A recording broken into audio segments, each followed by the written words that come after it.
Voici l'histoire d'un garçon lié à l'océan. Percy, dès qu'il touche l'eau, reprend toute sa force, peut contrôler les vagues et matérialiser un trident. Un pouvoir hérité de son père, le dieu des mers. Autrefois, les dieux régnaient sur l'humanité, mais avec le temps, les mortels ont trouvé leur propre voie. Pourtant, certains dieux sont descendus parmi eux, donnant naissance à des demi-dieux comme Percy. Un jour, Zeus annonce que son arme sacrée a été volée. Il accuse les enfants des dieux et exige qu'elle soit rendue sous 14 jours, où une guerre éclatera.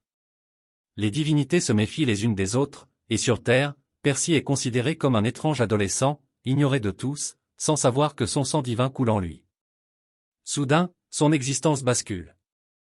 Les dieux traquent les demi-dieux et la déesse de la vengeance le retrouve, persuadé qu'il est lié au vol.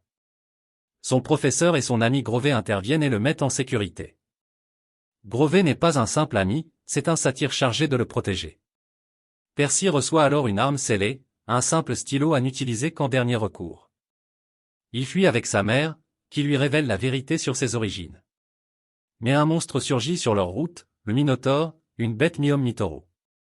Grover dévoile sa vraie nature, 2 jambes de bouc, et les guide jusqu'au camp réservé aux demi-dieux. Sa mère, humaine, ne peut entrer et se sacrifie sous les yeux de Percy. Dévasté, Percy se bat avec une force insoupçonnée. Dans la lutte, une corne du Minotaure se brise. Il l'arrache et la plonge dans le cœur de la créature, remportant sa première victoire. Sans entraînement, mais avec le sang d'un dieu, Percy vient de faire son premier pas vers un destin bien plus grand.